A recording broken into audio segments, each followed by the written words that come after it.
Esse é o episódio 74 do Talks by Léo, no YouTube e no Spotify, direto do estúdio da Pod Factory em São Paulo.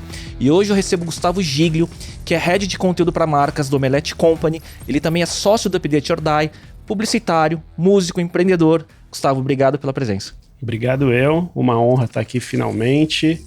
Sou um ouvinte do podcast. Tô feliz. Gustavo, 2 meses atrás você estava no palco do Rock in Rio, tocando. E agora, dia 1º de novembro, que é o dia que a gente está gravando, a gente está a um mês do início da CCXP, que você participa da organização, porque é o Omelete que organiza, né? Isso aí. É o sonho de todo nerd ou fã que cresceu ouvindo rock, lendo quadrinhos, que é o meu caso, né? Quanto é o lado fã e o quanto o trampo tá pesado agora?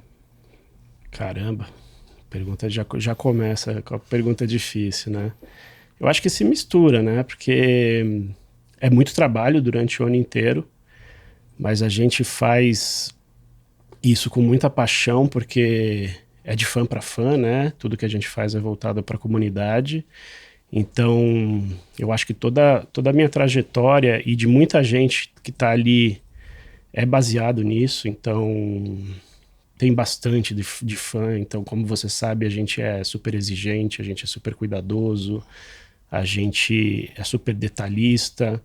Então, tudo que a gente faz ali, a gente trabalha duro porque a gente sabe da importância de que cada detalhe tem para os fãs, porque somos fãs e essa comunidade é muito importante para a gente. Então, a gente está numa reta final aí muito importante, porque é a maior CCXP de todos os tempos mesmo. Gustavo, eu lembro da edição de 2019, que foi o último antes da pandemia. E aí 2021 CCXP Worlds, né? Evento online. Que mundo que a CCXP, voltando pro mundo físico, que mundo que ela encontra nesse pós-pandemia, com uma baita expectativa dos fãs, esperando, olhando para 19, esperando 22 ainda maior, né? E que o mundo está diferente. Eu acho que tem toda a movimentação dos estúdios, né? É óbvio que sem falar de detalhes, porque não é possível falar, mas o que está diferente para organizar esse ano em relação a antes da pandemia? Cara, eu acho que são várias movimentações, né? Fora essa sede de voltar ao presencial, né? Ter aquela catarse ali, aquele momento que todo mundo tá morrendo de saudade. Porque é comunidade, né? E tantos lançamentos, essa promessa, né? Eu acho que a gente nunca teve, por exemplo, tantos streamings, né? Tantos estúdios. Lá atrás a gente não tinha tantos canais, né? Uhum. Tantas marcas novas. E eu acho também que as marcas não endêmicas entenderam de vez a CCXP e como falar com essa comunidade e abraçaram o evento, né, o festival, da forma correta e conversando o ano inteiro com esse público e com a comunidade. Então eu acho que a festa vai durar desde o começo do Unlock, né, que começa no dia 29 até o dia 4 mesmo. Então a gente tem alguns momentos ali para falar tanto com os estúdios, com as marcas e todo o público. Legal. E, Gustavo, a gente depois pode voltar a falar mais sobre o Omelete, CCXP, mas você é um dos caras mais experientes, acho que no mercado de conteúdo digital. Sua carreira está muito premiado por uma curadoria, né, que você sempre exerceu, principalmente através de Update or Die, depois até chegando agora com o Unlock CCXP, que é juntando marcas, né, com conteúdo e o business do conteúdo, né? Dá um resumo um pouco da sua trajetória pré-Omelete. Cara, eu tô envolvido nisso faz bastante tempo mesmo, né? Eu sou publicitário de formação, estudei design também, estudei marketing a fundo e eu tenho um background da Trip, né? Eu passei muito tempo ali no meio da redação da Trip, mas trabalhando no marketing, né? Produzindo muitos eventos, como o Trip Transformadores, nasceu o Trip Transformadores, a Casa TPM, e vi ali o começo das revistas customizadas no Brasil, né? O berço de tudo isso, quando nem se falava em branded content, né? Que era tudo muito novo ali no começo dos anos 2000, e sempre foi algo que me interessou muito, algo que eu sempre quis estar ali no meio do como entregar um conteúdo com entretenimento, com jornalismo atrelado ali também, passando como uma marca pode entregar algo que não é uma propaganda, que não é só um jabazão, né? Como pode ser algo interessante e como a gente pode fazer conteúdo de marca mesmo interessante para essa comunidade, para esse público, né? Pré-digital, né? Pré-digital. Sou revisteiro até hoje, então assim, e quadrinhos também, é minha grande paixão, né? Antes de tudo isso, junto com a música, eu sempre vi isso e sempre entendi que a marca pode entregar muita coisa para o público, né? E ser responsável por isso. Então a minha escola é de ver isso, eu acho que no DNA mesmo, sabe? Então eu acho que eu sempre trouxe isso por tudo que eu passei. E de lá, foi uma grande escola que te levou a entrar ou participar do Update or Die? Cara, foi porque naquele momento em que estava rolando essa transformação digital e a gente estava entendendo o começo das redes sociais, eu também queria muito empreender, né? Assim, bateu esse momento e foi quando eu conheci meu sócio e a gente estava ali movimentando alguns projetos e eu entendi que era uma oportunidade ali de ter o meu próprio negócio e surfar essa onda toda do digital e fazer meu próprio negócio decolar, sabe? Foi ali no começo entre 2009 e 2010, já faz bastante tempo, né? E foi uma oportunidade que eu agarrei e a gente fez o Update decolar, né? E como foi esse processo, né? Porque o Update, para quem é do meio publicitário, né, e quem tá ligado ao marketing, se tornou uma baita autoridade por conta da qualidade do conteúdo, Sim. né? E você se vê um pouco o drive que vocês tiveram de fazer um veículo mais focado em qualidade do que em volume, escala, enfim. Cara, eu acho que isso aconteceu super naturalmente. Em algum momento a gente tomou sim essa decisão, porque pra gente sempre credibilidade foi a coisa mais importante e isso tornou o Update tão relevante, né? E primeiro que a nossa nota de corte é o que a gente consome, o que a gente gostava, isso foi apurando o nosso radar, né? A vocação é com curadoria bem feita, com educação, e a gente entendeu que a gente aprende mais e melhor quando a gente compartilha achados verdadeiros, né? E quando eu te conto o que eu aprendi com aquilo que eu achei e gostei muito, né? Isso é curadoria na essência, né? Então a gente foi se transformando curador, né? E isso para qualquer coisa. O mercado publicitário entendeu o Update não como um jornalzinho do trade, né? Uhum. Não é o que os caras das agências produziram.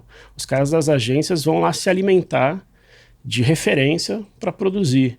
Então a gente ficou num lugar super confortável ali para a gente compartilhar os nossos achados, né? Então isso foi meio que natural de acontecer, por estar com esse radar super ligado aí, né? Todos os updaters, né? A gente passou a encontrar pessoas que tinham essa vontade de compartilhar coisas e fomos atrás de outras coisas, como o SXSW, por exemplo. É isso que eu ia falar, né? Porque em um determinado momento deixou de ser só o site, começou a virar cobertura de evento, projetos especiais, né? A gente virou uma produtora de conteúdo, foi meio que inevitável, assim, pelo tesão de fazer isso mesmo, por oportunidades, né? Eu lembro que a primeira vez que eu fui para o SXSW, há 11 anos, tinham, sei lá, 10 brasileiros lá, né? Antes da moda. E nem eram publicitários, né? Eram pessoas super diversas ali, olhando para outras coisas, né?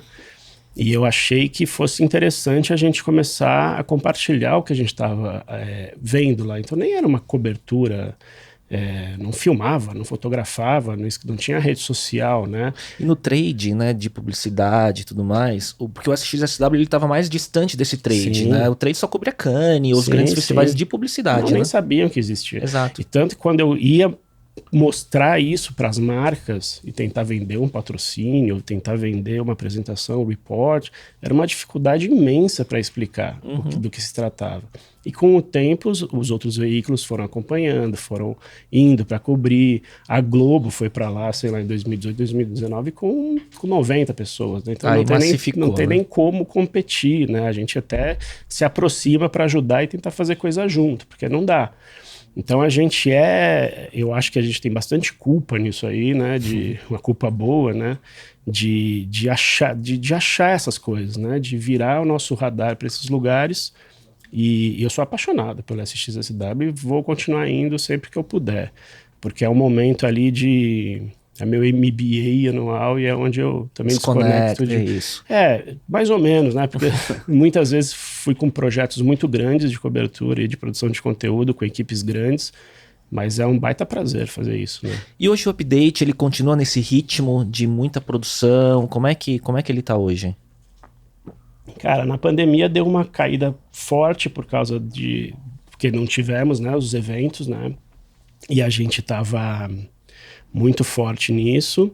Ele continua com muita produção de conteúdo independente, né, por causa dos updaters que continuam ali. Ele é um veículo, né, então a gente tem coisas tradicionais, como mídia display, ainda rola bastante, as redes sociais, né. Eu não estou mais tanto no dia a dia, sou muito mais um conselheiro agora, cuido ali dos projetos especiais também, quando eles aparecem, mas a gente tem um time muito forte lá fazendo, porque ele anda naturalmente, assim. Então, mas ele continua muito forte, tem muita relevância no mercado.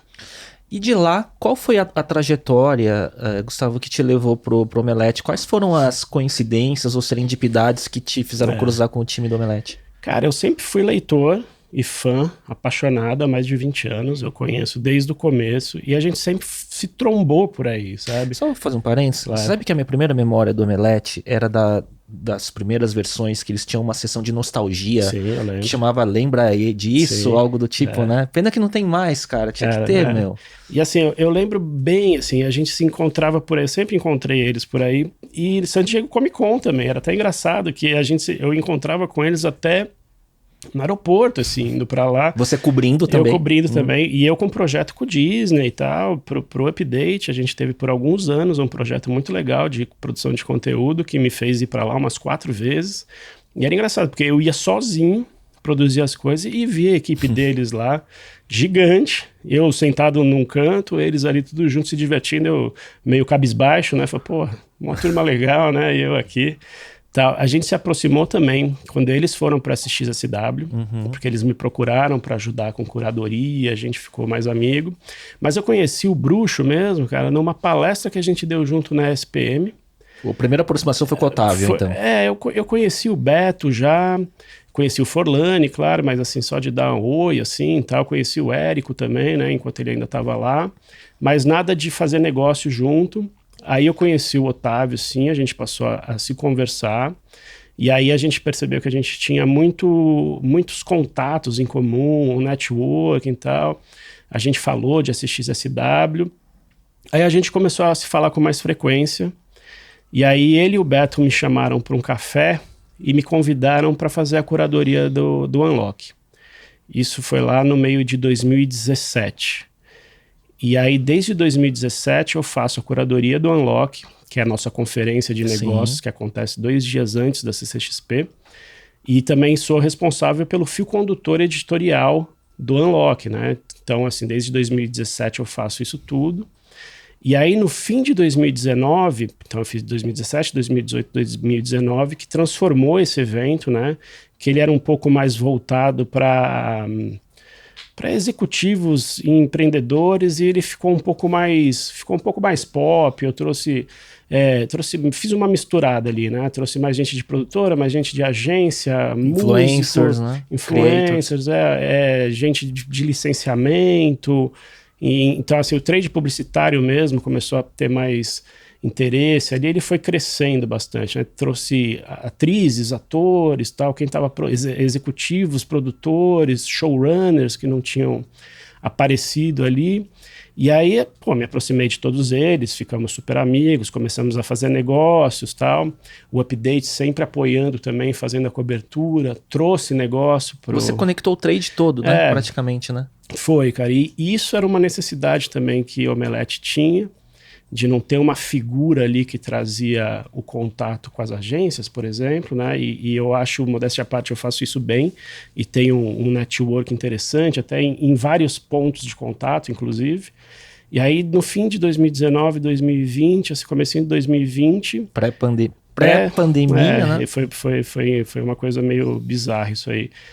Eu recebi uma proposta deles para manter o Unlock e criar um conteúdo perene, que culminou até no primeiro curso digital, que é o Unlock Omelete, que eu escrevi todo, dirigi ele, existe ele, né? Que foi lançado na CCXP World em 2020.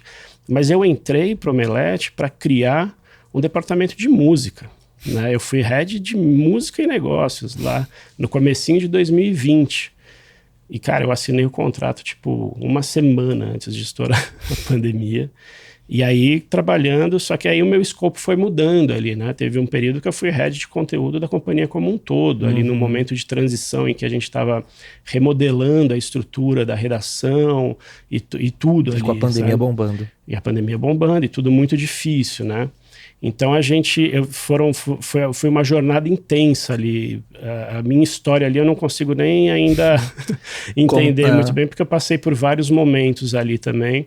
Mas a gente é muito unido, o grupo de gestão ali já passou por muita coisa, e nesses 2, 3 últimos anos foram uma montanha-russa bem intensa, assim, sabe? E aí... E que formou essa aliança, de certa forma. Sem dúvida, cara. Então, e para mim é um baita de um aprendizado, porque eu queria estar perto dessas pessoas que eu admiro muito, assim, sabe? Para mim isso é muito importante, e eu continuo aprendendo muito, porque a turma lá é muito boa. Então, tem um ditado em empreendedorismo que fala assim, né?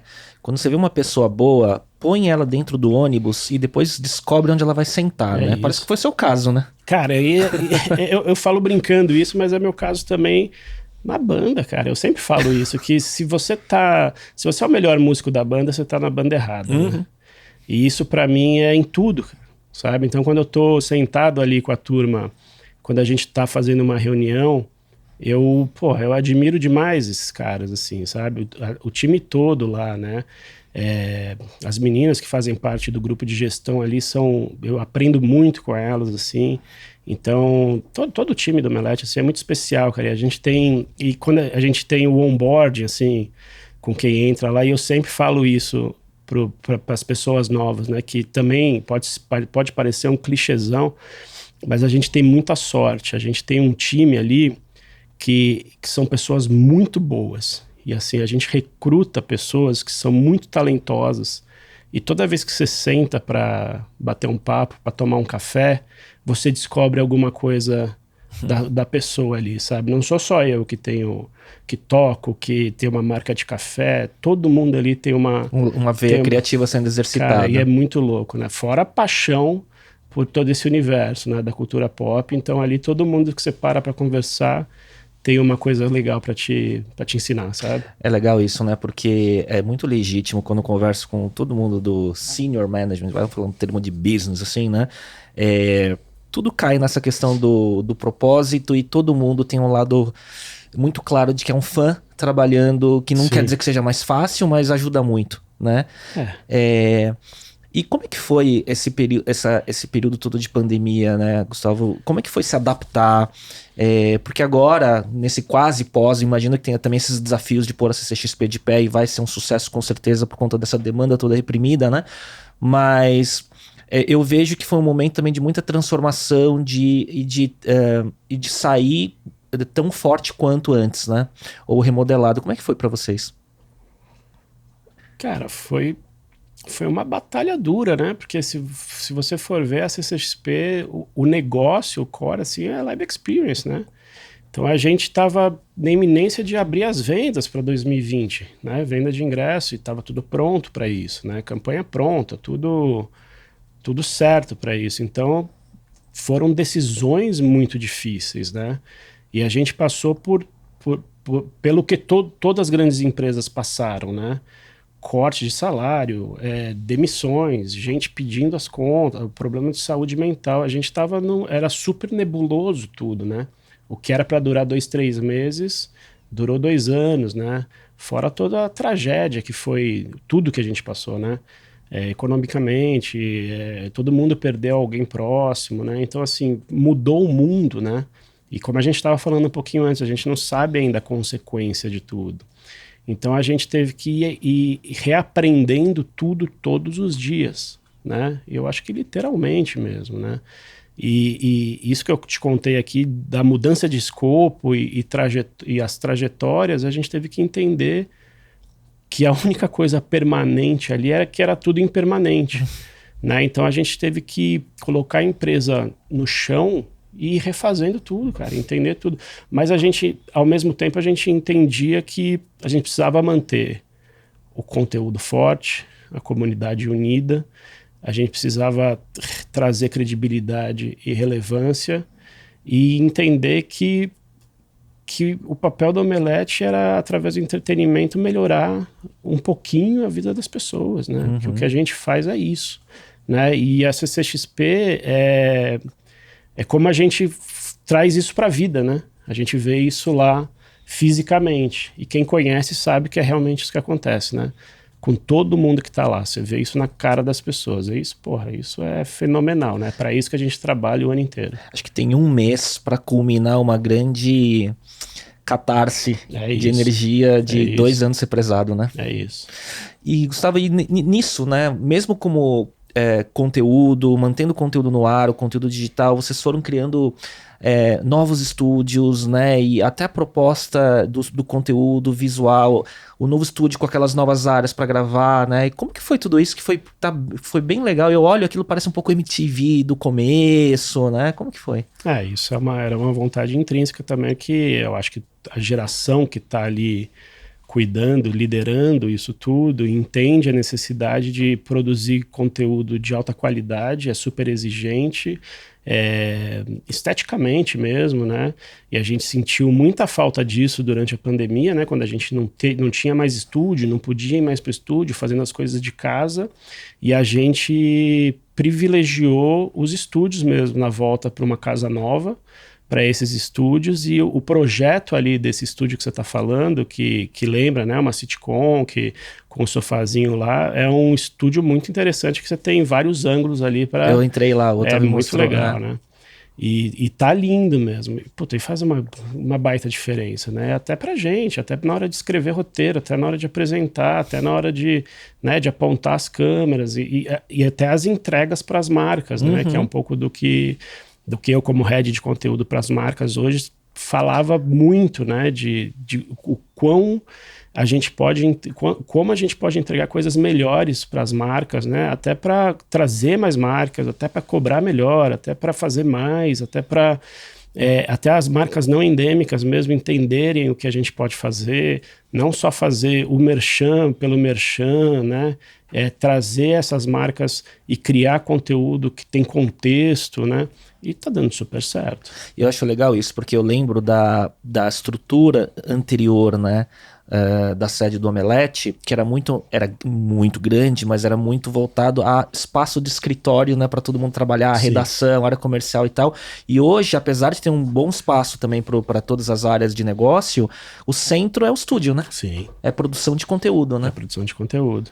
E antes os estúdios eram salinhas menores dispersas lá dentro. E né? aí essas salas, algumas delas viraram estúdio, né? Exato. Pela necessidade. Exato. Por isso que a gente privilegiou lugares com espaços maiores para construir estúdios. Como que você vê, Gustavo, com a sua experiência vindo de Trip, Update or Die e tudo mais, hoje, a maturidade das marcas para investir em projetos de conteúdo e principalmente nessa ascensão de cultura pop, né, da última década talvez, como é que você vê o budget das marcas, o entendimento dos tipos de projetos especiais versus a publicidade tradicional? É tricky essa pergunta. Eu acho que tem alguns executivos que entendem e batalham para se aproximar, mas eu ainda acho que CMOs e profissionais de publicidade, as métricas de sucesso ainda são outras, né? E de curto prazo. E o que eu vejo é que são relações que têm que ser construídas consistentemente ano a ano, né? Sim, sem dúvida. E estão mais preocupados em mensurar número, né, cara? O retorno ainda é impacto, ainda é o que vai aparecer lá no relatório, né? Então, eu acho que É difícil mesmo responder isso, né? Você deve passar, assim... Eu sempre passei isso, principalmente por causa da Trip também. Lá atrás era a mesma coisa, porque a circulação, a tiragem não chegava perto ali das revistas que eram consideradas... o que era Abril, né? O que era considerado concorrente, enquanto a gente tinha, sei lá, 15 mil exemplares, a VIP e a Playboy eram 800 mil, o Update a mesma coisa, sempre foi assim, né? A gente tem, sei lá, 4 milhões de page views e os outros têm 80, né? E o Omelete também, de certa forma, é nichado, né? A gente tem a CCXP, que é, sim, um canhão e o maior evento de cultura pop do mundo, mas no dia a dia temos veículos e temos os nossos conteúdos digitais, que são as nossas redes sociais, os nossos canais no YouTube e tal, que tem essa dificuldade também da entrega do inventário, né? Então, é dia a dia tentando que as marcas entenderem que o conteúdo relevante, a credibilidade, a produção de conteúdo séria, quem está na frente das câmeras, quem está atrás das câmeras, que isso também é muito importante, né? Eu entendo que você deve ser um curador de tantas marcas ou agências que devem chegar em você querendo fazer projeto, né? E a maioria, ou grande parte, não dando certo por conta disso, né? Da expectativa, né? De resultado de curto prazo, né? Também. Eu já passei por isso também com marcas que... eu quero estar na CCXP e cara, assim, não é um tiro de uma vez só. Então. Isso. E há anos, né? É minha vida isso, realmente. Mas a gente vai redimensionando ambições e frustrações, né? E entendendo os momentos certos, e é uma construção mesmo, né? Eu acho que a gente tem, como eu estava te falando, a gente tem marcas que nunca estiveram com a gente e a gente está conversando há anos, que finalmente estão com a gente. Amadureceu e chegou no timing, né? E tem as marcas que a gente começou a conversar recentemente, que estarão lá com a gente só para conhecer esse ano, para passear lá, e que provavelmente estarão com a gente ano que vem. Né? Que a gente chegou perto ali de trazer, que estão começando a entender, e eu acho que quando eles estão lá fisicamente, entendem e vivem aquilo, eu acho que é um passo importante para eles entenderem realmente do que a gente está falando. Falando em linguagem de marketing e tudo mais, é como se tivesse um funil, né? Isso. Que ano a ano você vai trazendo e as marcas vão descendo até o momento que estão prontas para colocarem o pé, né? Exatamente. E fora que o mercado, as marcas entenderam como usar esse momento, como se apropriar desse momento, que era um desafio que a gente sempre teve e que a gente sempre quis muito. Então hoje você vê a CCXP no mesmo patamar do Lollapalooza, do Rock in Rio, as marcas se apropriando desse momento e fazendo ação. Então você vê a cidade conversando com isso, você vê os produtos sendo lançados, você vê collabs sendo lançados, isso é super importante, né? Para a construção da marca, para a gente furar um pouco a bolha, né? Então isso é bacana.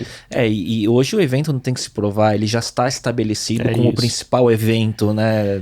Em tráfego de gente no mundo, né? Em relevância nas Américas e por aí vai, né? Sim, mas mesmo assim, a gente tem essa percepção, isso, mas mesmo assim o trabalho é constante. Sim. Precisa continuar sendo feito, porque tem gente que acha que começou a CCXP, vende todos os ingressos, né? De uma vez, não é assim. Anuncia e sold out, né? Não é assim, o trabalho é o tempo inteiro. E Gustavo, como que você vê, você falou hoje, né, esse desafio, quando você fala do dia a dia, a gente está falando de publisher, né, de plataforma de conteúdo, né, de inventário, de audiência, né, e hoje, cada vez mais, né, nos últimos anos, a gente vê essa concorrência de plataformas de conteúdo publishers versus creators, influenciadores que também têm suas audiências falando para o mesmo nicho e que também estão sendo patrocinados e estão sendo acessados diretamente por marcas, né? Sejam grandes influenciadores, micro e tudo mais, né? Streamers também. Como é que você vê hoje o ecossistema desse mercado, né? O trade que pode hoje estar tanto com o veículo como com o influenciador, e como isso se concorre hoje no bid aí do dinheiro das marcas? Pulverizou bastante, né? Cada dia, todo dia aparece um novo e tem muita gente com bastante, com audiência, né? Que constrói novas audiências e acaba concorrendo. Você tem um tiro de canhão dentro que é o Gaules, né? Sim, total. por exemplo, né, que também foi sendo construída há muito tempo. Aí eu acho que é como gerir comunidade, né? Eu acho que o segredo está nisso. A gente entendeu que o que a gente faz muito bem é construir e gerenciar a comunidade e como cuidar de tudo o que orbita, né? Todos esses produtos, todas essas ações, todos esses eventos. E aí eu acho que é o nosso grande diferencial. Além da credibilidade de conteúdo que está sendo construído há 22 anos. Sim, aí o lado editorial, né? curadoria. Né? Tudo isso eu acho que torna esse ecossistema mais seguro, né? E uma marca tão forte dentro dessa indústria, né? A importância que tem para o mercado como um todo, né? Eu acho que a gente tem uma importância seríssima onde a gente está e todos esses que apareceram querem se aproximar, querem estar perto, né? E a CCXP é a prova disso, que todo mundo está lá, né? É a grande celebração da indústria. Então eu acho que os diferenciais gritam, né? E as marcas sabem disso, né? Eu acho que a gente está no topo ali. É curioso o que você falou, pensando exatamente isso, né? Se eu pensar no dia a dia, eu posso consumir o conteúdo de cultura pop em várias fontes, entre eles o Omelete, e aí tem, né, outros publishers ou influenciadores e tudo mais. Só que no final, o grande momento de celebração é a CCXP para todo mundo, né? É isso. Ele agrega todas as tribos e comunidades e tudo mais. E é o que a gente quer mesmo, né? Porque a gente vai aumentando o bolo todo e no fim do dia é o mundo de todos os mundos. Por isso que a gente assina dessa forma, né? É a grande celebração. O Omelete é a casa de todos os nerds, né? Legal. Isso é bacana mesmo, da gente chancelar. Legal. Antes de virar, eu quero falar sobre seus outros projetos e também sobre música. O que tem pela frente, assim, que é possível falar, assim, da visão de vocês para 23 em diante? Não só em CCXP, mas da plataforma do Omelete Company como um todo. Cara, eu acho que a gente tem um longo caminho aí para produção de conteúdo no estúdio mesmo, e tem um aprendizado legal aí desse programas novos, o próprio podcast da CCXP, o Epicast, a gente está entendendo que tem um lugar interessante aí para ser perene depois. Para ser perene, tanto para o Omelete quanto para o The Enemy. A gente está com o Big Festival, né, que é o evento de games independentes, que foi super legal esse ano e que ano que vem a produção é nossa e que cresceu muito já, então é um baita desafio. Tem um monte de coisa, cara. Tem essa vontade de novas collabs, projetos mais perto com essas marcas que a gente trouxe para dentro. Então, acho que a gente tem boas coisas aí pela frente. Muito bom. Gustavo, virando, você estava falando em determinado momento, falou assim, o meu contato e minha chegada no Omelete foi acontecendo, trombando, né, e tudo mais, e você mencionou a banda, né, e para quem não sabe, né, Gustavo, ele tá no Kisser Clan, que é a banda de rock e metal junto com o Andreas Kisser, guitarrista do Sepultura, né, e você é baixista, né, aí. Como é que foi essa história e quanto tempo tem a banda, na verdade? Cara, a banda tem já uns 13, 14 anos. Faz tempo, eu conheço o André já há muito tempo. E você tá 13, 14? Sim. Desde o começo, desde então? Desde o começo, a gente montou a banda. Cara, a banda começou como... Primeiro para colocar o Johan, filho do Andrés, para tocar, quando ele tinha 12 anos. Então é isso mesmo, ele acabou de fazer 25 anos, ele tinha 12 anos, então a banda tem 13 anos. O Andrés tinha passado quase meio ano em turnê com Sepultura. E ele quis produzir uma festa de fim de ano para celebrar aquele ano. E aí teve uma super jam ali, em que e isso aconteceu depois de uns 3, 4 anos seguidos, que era uma super jam que a gente convidava os amigos músicos para tocar os covers da vida. E nunca tem baixista, né? Todo mundo toca guitarra, todo mundo quer cantar, tocar bateria. Todo mundo quer fazer solo. E aí eu assumi lá o baixo da banda base. E foi ficando cada vez mais sério, assim, né? E aí quando eles lançaram o programa de rádio, o Pegadas de Andrés, no 89, que inclusive está fazendo 10 anos, e no fim do ano a gente vai ter um show de celebração desses 10 anos, a gente montou a banda. Então teve esse momento todo aí das celebrações, que eram as jams, e aí a gente montou a banda. Eram eventos, né? Eram eventos. Aí a gente montou a banda, e passou a fazer show pelo Brasil todo, sempre mudando o repertório, tocamos até em Amsterdã já, fizemos um acústico lá. E a banda foi crescendo, cara. Tanto que culminou no Rock in Rio, né? A gente fez já Mas não foi a primeira 4 vez. shows. Então. Foram 4 shows. Em 2017 a gente tocou no palco Rock District, foi um showzaço, assim. Nesse mesmo ano a gente fechou o Sunset, que num show surpresa lá, que é da Heineken, né? Aí em 2019 a gente tocou de novo no Rock District e esse ano de novo no Sunset. Vocês fecharam lá com a Jam também, né? Com a Jam. Tem um outro grande curador lá que é o Zé Ricardo, Esse né? É ele mesmo. Ele é o responsável por essa Jam aí. Que é um queridaço, né? Sim, sim. E eu vi uma foto, não sei se foi no Instagram do Kisser Clan ou no seu, que tinha lá o setlist, né? Do show desse ano, que tinha desde Mr. Crowley até, enfim. Cara, como é que foi a experiência desse ano? Cara, é sempre muito impactante, assim. Eu depois que eu faço esse show, tocar no Rock in Rio, eu acho que é o ápice, assim, né? Eu entendo porque que esses caras... Todo mundo lá no Omelete, o Pierre deve te invejar, né? O Pierre... Porque ele também tem banda. Ele toca muito, viu? Sim, sim. Ele foi no show do Kisser Clan recente no Parque do Ibirapuera, eu sempre falo, vem cá, mano, vamos tocar. O Renas também toca muito. Sim. O Beto estava lá, o Beto assistiu o show. Cara, tocar no Rock in Rio é muito... Primeiro que é super intimidador, né? E é muita gente, o palco é muito grande, o som é muito alto, eu fico 2 semanas sem dormir, é muito louco, né, cara? Muita adrenalina. É muita adrenalina. E depois eu entendo porque que esses caras fazem isso a vida inteira, sabe? Porque é uma experiência que você sai do corpo mesmo. Porque é muito bom, assim, é uma experiência foda, aquele mar de gente. Cara, é o maior momento pro músico, assim. E foi foda, foi muito legal. E também, de novo, uma super jam com um monte de gente lá, com guitarrista do Metal Allegiance lá tocando com a gente, os músicos do dia lá. Foi uma festa. É sempre muito bom. Eu não sei onde eu vi também que vocês chegaram a tocar com o Matt Sorum. Sim, eu toquei com o Matt Sorum. Você tocou com o Matt Sorum? O Yo também tocou numa festa que a gente fez aqui. Inclusive, tem uma música que eu gravei com ele que eu vou lançar essa semana para um projeto... Gravação que recente? chama Grafite. É recente. Então, quer dizer, vocês mantiveram esse contato? Sim. O Matt eu conheci por causa de um projeto de uma produtora de áudio que é a Lucha Libre, do meu amigo Paulinho Corcione, que também é um baita músico, que a gente é parceiro em alguns projetos de música também. A gente foi para Los Angeles para fazer esse projeto, para gravar algumas coisas. O Matt veio para o Brasil, ele veio para o Brasil algumas vezes, porque ele tem alguns... ele tem projeto aqui.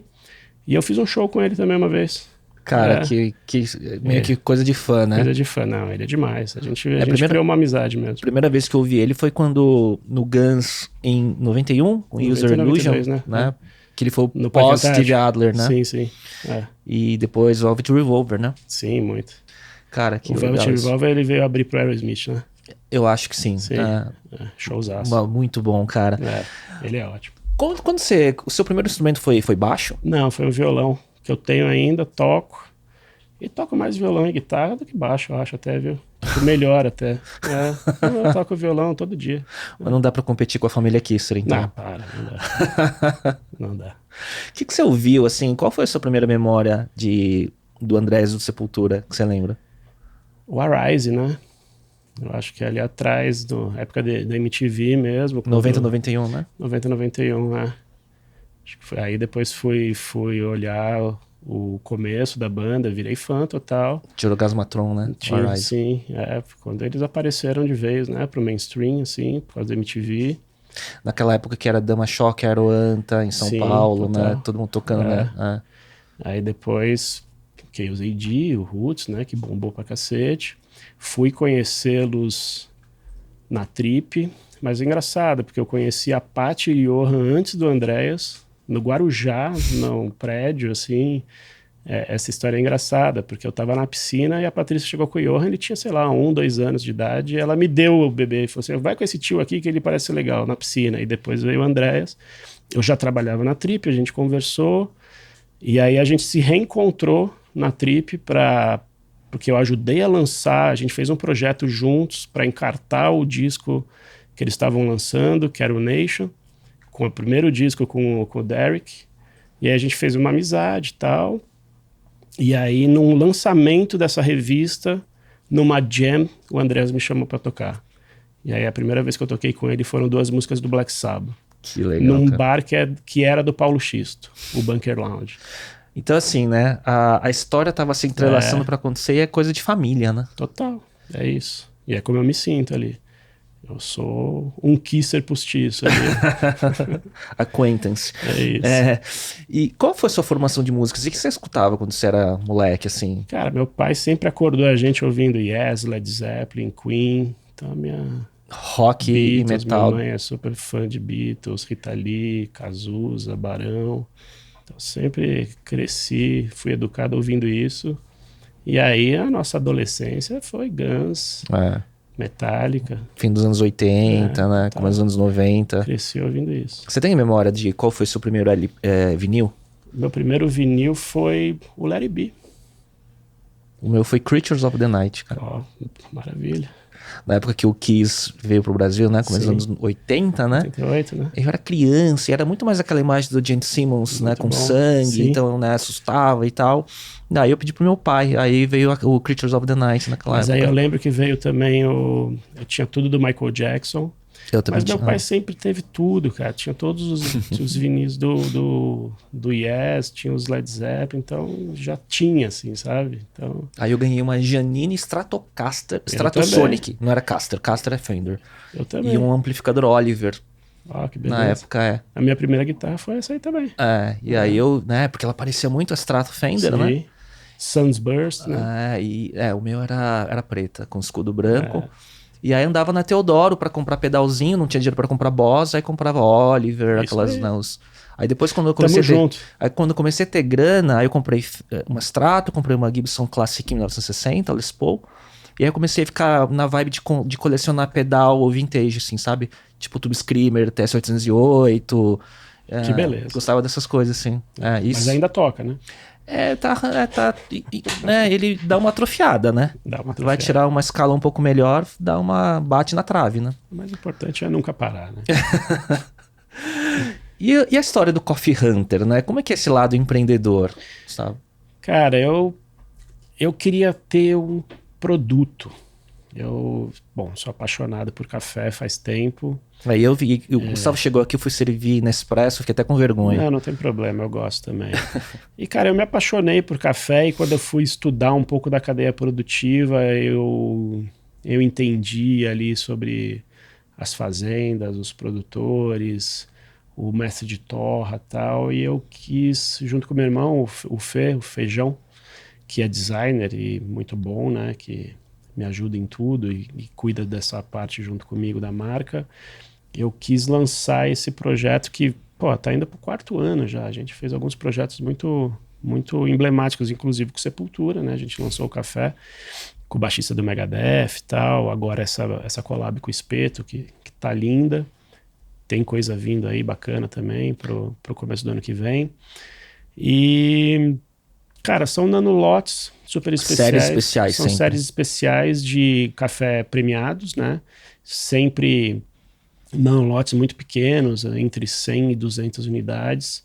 E a gente sempre traz alguma coisa junto, né? Eu sempre lanço com uma coleção de camiseta, ou de pôster, ou de caneca, com esse lance de design junto. É café e conteúdo. É café e conteúdo, e sempre uma torra super especial, né? Então eu criei um termo ali, né, publicitário, né, que é o branded coffee, que então a gente pega o DNA da marca, um pouco ali do que é o projeto e desenha um perfil de torra condizente com aquele mood ali, né? Com o que tem a ver com Olha o branding. Só. Então, quer dizer, a história não é criada depois de ter o café.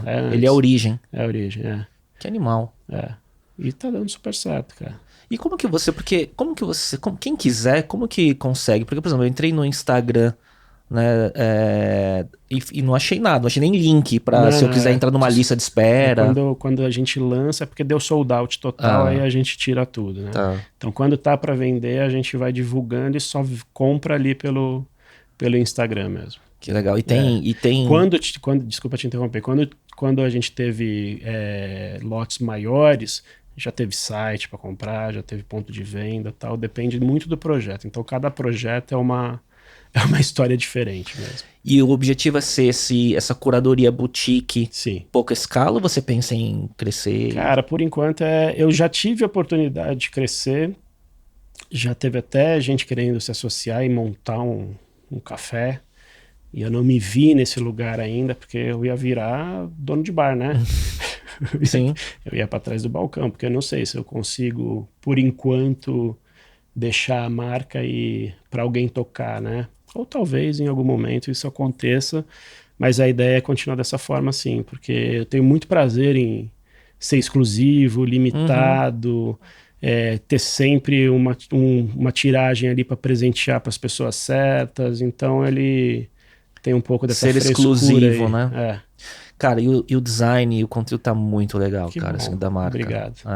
E tem, óbvio que é com propostas totalmente diferentes, mas tem surgido, né? Por exemplo, eu vejo até o conteúdo da The Coffee, por exemplo, Sim. né? Um design minimalista, meio oriental japonês, né? Acho que tem umas coisas legais surgindo por aí. Tem. Eu vejo como um movimento que teve ali da cerveja Sim. artesanal, né? Lá atrás, que virou também uma moda, talvez.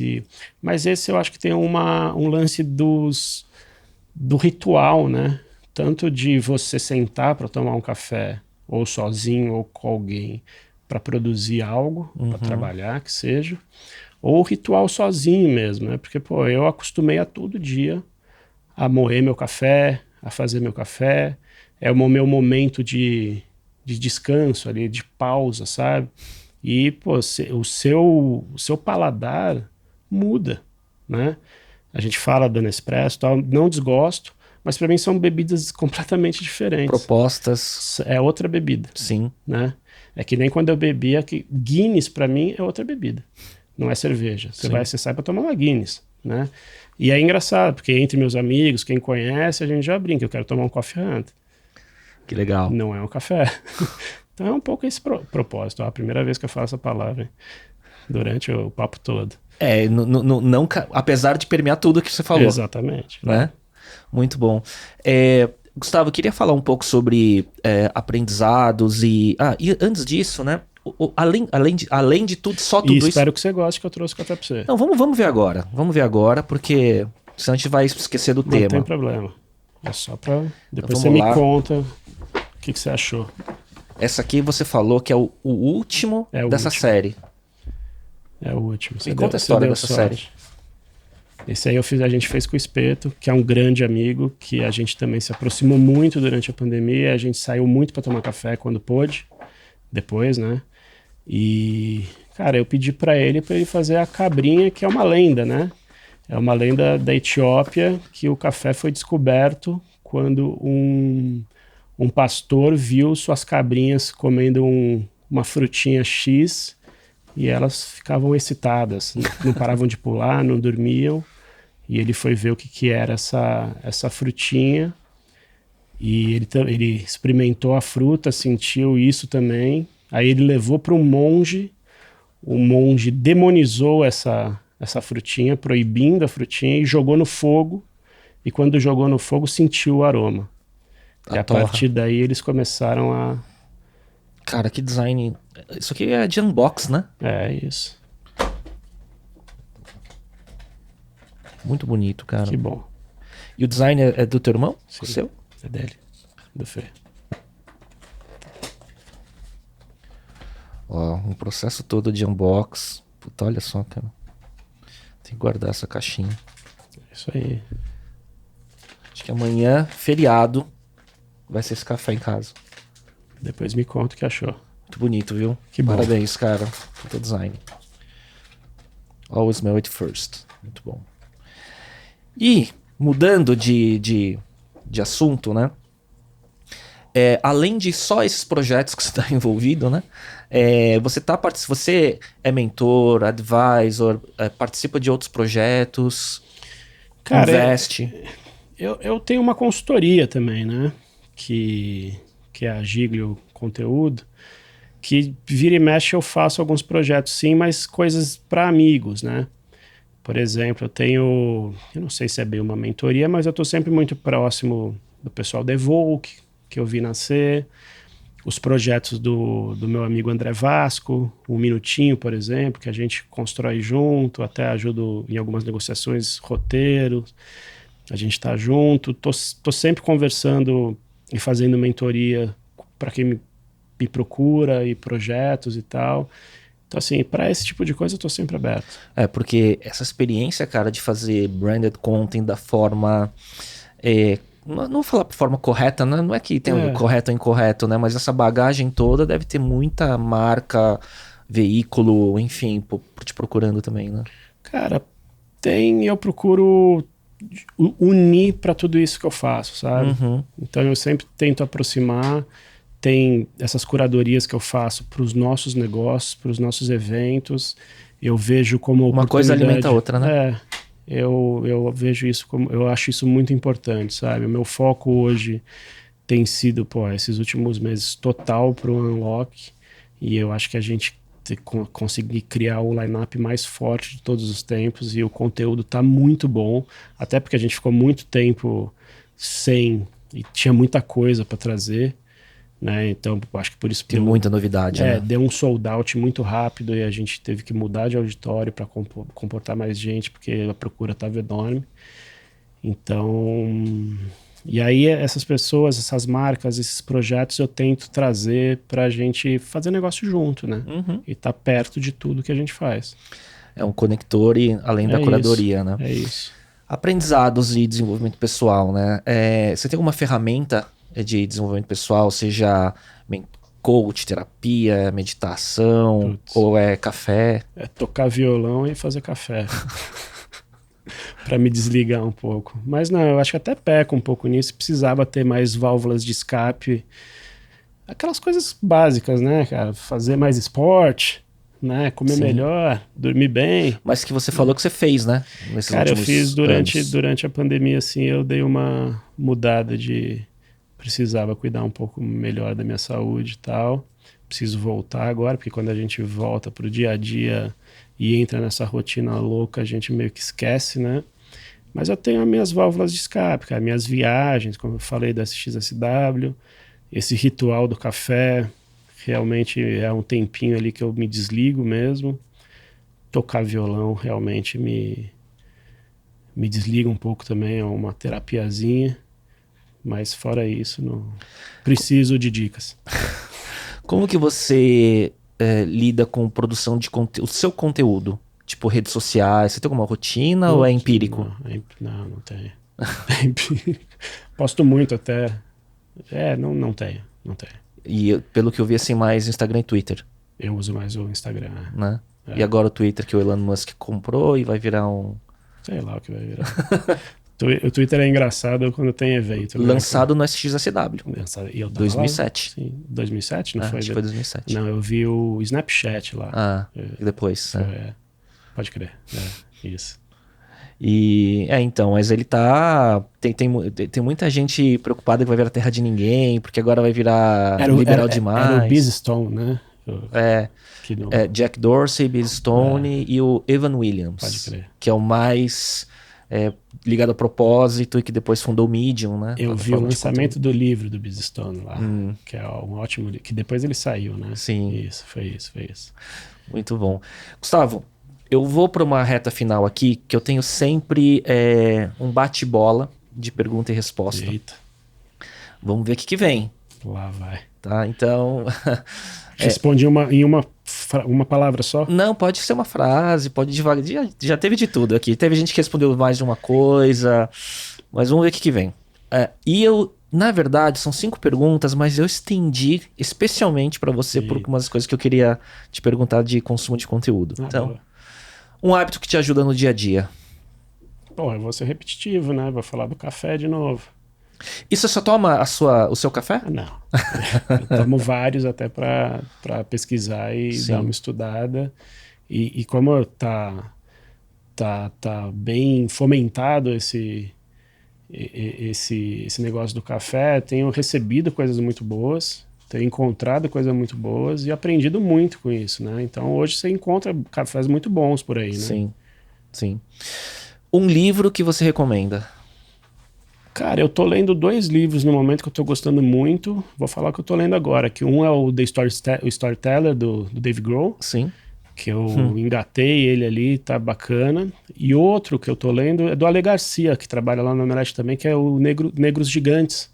Que, cara, é muito bacana, que ele conta a história de personalidades negras que sempre inspiraram na trajetória dele, né? Então, sei lá, desde Emicida, Alessi Brandão, Mano Brown.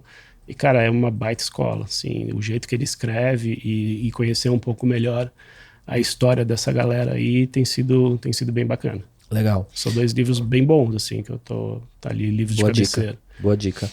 Daí, essa pergunta, eu acho que você pode estender, porque como você consome provavelmente muito conteúdo, então a pergunta seria um podcast, filme ou série que você gostaria de recomendar? O que que você tá consumindo e que tá te... que você Cara, tá curtindo? vou falar dos últimos, então. Eu também ouvi os últimos Mano a Mano e conheci a Renata Hilário recentemente, que é a produtora, uma das criadoras, e é uma menina sensacional. E o Mano a Mano, pô, entrou aí a 3ª temporada e tá muito bacana, vale muito a pena. Tive uma insônia aí esses dias e reassisti A Vida Secreta de Walter Mitty, Nossa senhora, boa. do Ben Stiller. Eu sempre recomendo esse filme, que eu acho lindo. E tem muita gente que nunca assistiu, que nem conhece, não sei porquê. Sim. Não sei se eu superestimo esse filme, Ele é mas ótimo. é ótimo, então fica a dica aí. Posso perguntar um parênteses sobre isso? Você assistiu Severance? Sim, ia Ruptura? falar maravilhoso. É a mesma estética, né? É a mesma estética, sim, total. E é o Ben Stiller. E você viu que acabaram de... E é o Ben Stiller dirigindo ambas, né?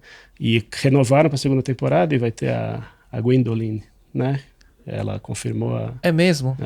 Que legal. ela é ótima, né? Que legal. Comecei a assistir a série The Bear, que, pô, assisti uns 4, 5 episódios ali, achei sensacional. É Apple TV Plus ou não? É Star Plus. Star Plus. Muito foda. Star Que Plus tem mais? umas coisas lá. Tem Only muito, Murders in the muito Building. bacana. Filme, podcast, filme ou série. Isso aí. Falei tudo, né? Falou tudo. Boa. Falou tudo. Falei os últimos. Um app não óbvio que você usa com frequência. Aplicativo? É. Putz, não sou muito dos aplicativos, É não. mesmo? Não Só sou, os tradicionais? É que tem gente que fala assim, não, eu uso aqui de meditação, outro usa do negócio de controlar a tarefa, sei, outro de deixa eu controlar hábito. Não tem nenhum metrônomo aí nos aplicativos. Cara, não uso, velho. Não uso. Um localizador de cafés. Eu né? ia falar o Dropper pra ver tênis. É. Pra comprar sneaker, mas não é uma boa. É, Porque vira um vício complexo ali, caro. mas tá Mas bom. tem sido. Mas tá bom porque pelo menos tem uma resposta, né? Não, não vai ser a primeira Pô, pessoa mas- que passa em branco nessa Mas pergunta. o conteúdo do Dropper também, quando tem novidades, tem um conteúdo bom. Não é só... Tem um texto legal ali sobre os sneakers. Vale Não, a pena também. Desde que você não caia no CTA de comprar, Não, né? mas você cai. E uma frase, se é que você tem uma frase que tá no topo da sua cabeça, ou que te representa, ou que você se identifique. Puta, eu acho que essa é da banda que eu falei, né? Se você é o melhor músico da banda, você tá na banda errada. Mas pode ser um pouco agressiva, mas eu sempre lembro de uma frase que eu acho que fui eu que falei em algum momento. Que é: a vida se encarrega, Boa, né? boa. Isso Então aí. não preciso colocar o autor como um filósofo Não. estoico, nada do tipo, Ou né? alguém me falou isso, eu fiquei com isso na cabeça e sempre repito. E aí eu tenho mais coisa, Olha porque lá, eu lá tenho vem. curiosidade em você, como esse repertório que você tem, cara. Ó, um som ou banda que você descobriu recentemente que você esteja curtindo. Recentemente, velho. Não precisa ser recente, mas o que você tem descoberto, assim, que você tem curtido. Cara, tem uma banda que eu sempre volto pra escutar, que é a Govtmul, Sim, sei. que também não tem muita gente que conhece. Sim, bem blues, mas né? eu Blues acho- rock, né? É, que eu gosto muito, que eu tava escutando vindo pra cá. Legal. E eu acho muito foda. E nunca vi ao vivo, e já fui atrás bastante pra ver onde tava, mas nunca tive esse prazer, espero conseguir em algum momento. Meu professor de guitarra nos anos 90 me falava de Govtmul. Né? Eu acho muito boa, mas... Pô, o disco novo do Red Hot é muito bom, Mas tô sendo meio óbvio aqui, né? Mas de novidade assim não... Não, mas tá ótimo. O Gov't Miller não é óbvio. O disco, pô, eu vou fazer um jabazinho aqui. O disco novo do Johan Kisser. O disco novo é muito bom, cara. Vale a pena, meio Frank Zappa, assim. Instrumental? Não, ele canta também. Acabou de lançar, eu acho que vale a pena conhecer, viu? Que o moleque tá mandando muito bem. Muito bom. E qual banda clássica você sempre ouve? Metallica já é banda clássica? Ah, claro que é, né? Cara, tem uma história curiosa sobre Metallica, que é o seguinte, eu até falei num outro episódio aqui, quando cai em temas sobre música, né? No Ricardo Jordão, porque o Ricardo ele trouxe uma guitarra e a gente gravou a intro de Masters of Puppets aqui. Olha lá. E virou um Hills. Boa. Né? Ele trouxe o Marshall, ele trouxe a Explorer dele. Podia ter trazido também, pô. Então, pô, podia ser para ir, o Rio viralizou. Ele é bem fã, né? Pode crer. Ele é bem fã, bem fã. E aí eu tava falando, cara, minha filha, de novo, né? Minha filha faz 13 anos hoje. E, cara, se eu falasse de qualquer coisa que eu escuto de rock pra ela fala, pai, né? Isso é coisa mais antiga e tal, né? Aí, de repente, começou a escutar Metallica por conta de Stranger Things, claro, né? E aí revisita, né? Então traz tudo, né? Dessa nostalgia dos final dos anos 80, no começo dos anos 90, né?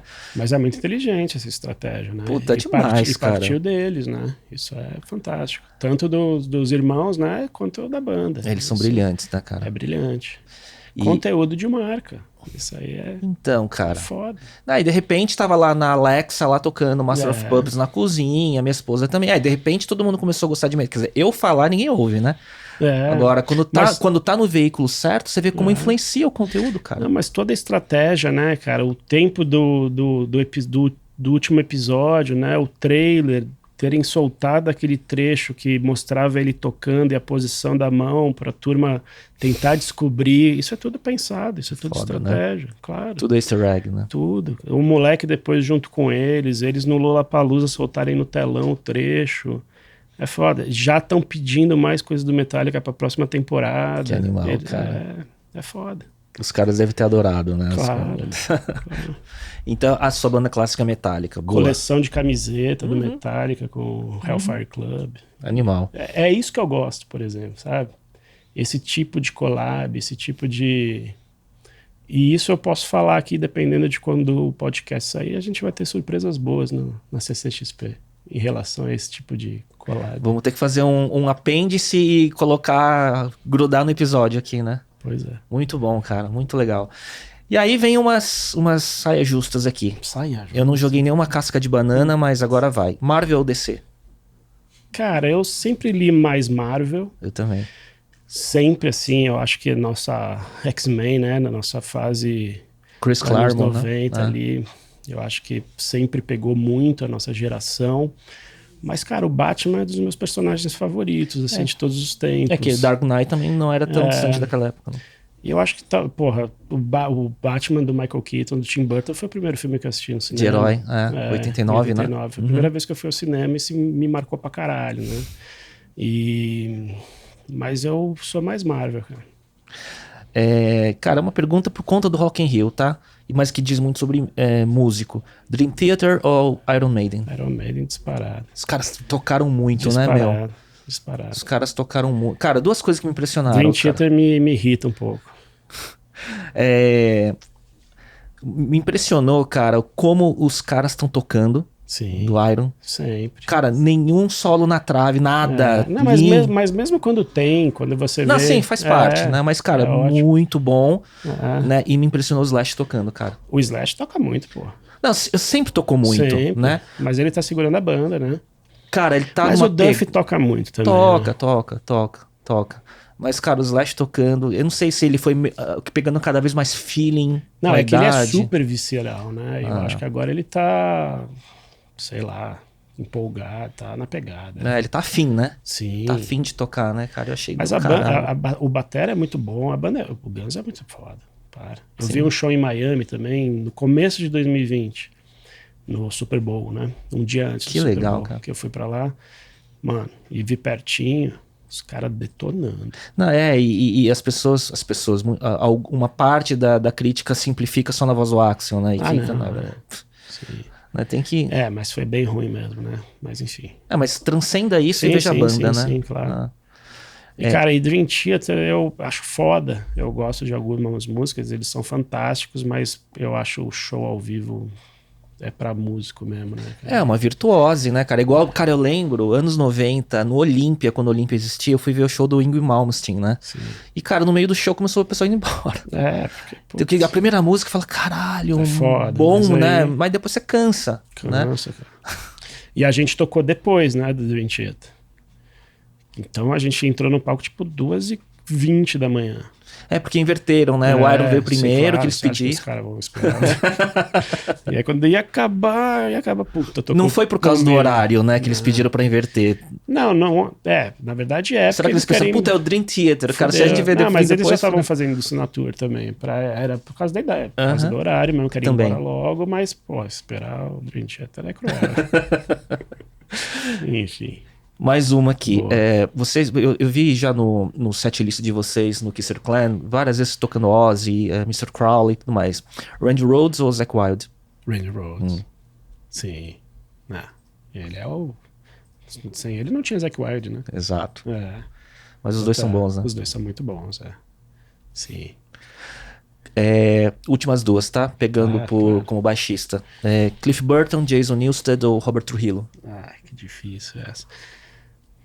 O meu estilo todo é muito Jason Newsted, né? Pra mim é o cara da banda, por vários motivos. Mas Cliff Burton é o Jimi Hendrix do baixo, né? O cara construiu muita coisa e é... Mas o Cliff Burton, né? Tá bom. Mas o Jason tá no meu coração. O Trujillo cumpre o papel ali, toca muito, ele é foda, um querido. Conheci pessoalmente e anos depois a gente se reencontrou e ele me reconheceu e lembrou mesmo? da onde, e aí isso me marcou muito. Conheci ele no Orion com o Paulo Xisto, isso em 2013 ou 2012, não lembro, acho que 2012. E sei lá, 4 anos depois a gente se reencontrou e ele lembrava. Isso foi muito especial, assim. Ele lembrava lembrava que eu tava com o Xisto, foi legal, lembrava do Kisser Clan. Cara, essas oportunidades que aparecem, né? Por estar na banda é muito louco. E por estar na cultura pop, sim, né? Você esbarra com umas coisas assim que faz tudo valer a pena, eu né? não imaginei que o cara fosse lembrar de mim, né?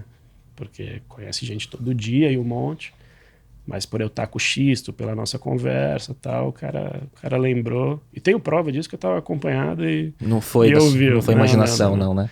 Mas o Newsted, cara, a gente cresceu vendo aquilo, né? Aquela atitude de palco, eu desenvolvi o meu jeito de tocar, olhando ali, tocando tudo aquilo. E ele visceral pra caramba, né? Visceral pra cacete. A presença de palco e tal. Mas o Cliff é o Cliff, né? Muito bom. Que bom, fechei com... que como você falou, Metallica na banda clássica que você volta, a gente fechou com uma pergunta dos 3 baixistas aqui. Muito bom, adorei. Onde que as pessoas te acham, que se quiserem interagir com você? Instagram e Twitter? Cara, eu sou em todo lugar @Gustavo Giglio. Vou ter o maior prazer de interagir aí. Então tá bom. Gustavo, queria agradecer, cara, baita papo. Você falou, cara, eu gosto de falar de música, a cultura pop vai render mais, porque nem pode falar tanto agora, porque eu acho que a gente tá na virada do timing que vai poder anunciar muita coisa, né? Essa próxima semana começa a sair tudo aí. Muito bom, e a gente faz alguns apêndices depois nas redes sociais e tudo mais. O episódio sai no dia 8, que é na próxima terça, né? E, cara, foi ótimo. A gente desencontrou porque você saiu de férias, né? Você foi pra Itália, se não me engano. Isso. E eu falei, cara, quando voltar a gente marca e tudo acabou dando certo. E agora, correria pra produzir a CCXP. Isso aí. Cara, boa sorte pra vocês. Assim, admiro todos lá. Desde o Pierre, que eu conheço há muito tempo, você, o Otávio, e que seja um retorno triunfal, cara, que é o que vocês merecem por tudo que vocês estão construindo, tá? Muito obrigado pelo convite, baita prazer. Estão todos convidados e espero te ver lá, pô. Vamos lá, com certeza. Isso. Obrigado. Gustavo, obrigado. Galera, obrigado. Acompanhe o conteúdo, a gente volta no próximo episódio. Até lá. Tchau, tchau.